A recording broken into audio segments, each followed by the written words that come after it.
Free visa লোকদের অনেক কষ্ট হয় যখন বৃষ্টি হয়, কারণ তারা বাহিরে কাজ করে।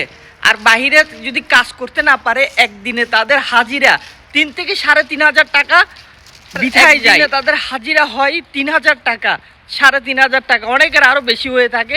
তো বৃষ্টির কারণে কাজ বন্ধ থাকে।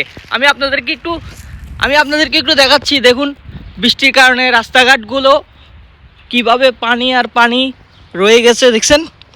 আর সৌদি আরবের বৃষ্টিটা ঠিক বাংলাদেশের মতোই হয়ে থাকে। এখন আসে একটু পরে আবার চলে যায়, এখন আসে আবার একটু পরে চলে যায়। তো দেখেন এই ভাইটা যে গাড়ি ধুচ্ছে, একটু পরে আবার গাড়িটা নোংরা হয়ে যাবে রাস্তা দিয়ে গেলেই 1 মিনিটের জন্য। তো যারা ফ্রি ভিসার লোক, ফ্রি ভিসাতে কাজ করে, বৃষ্টির কারণে বাহিরের কাজগুলো বন্ধ থাকে, সাইডের কাজগুলো বন্ধ থাকে, কানেকশনের কাজগুলো বন্ধ থাকে।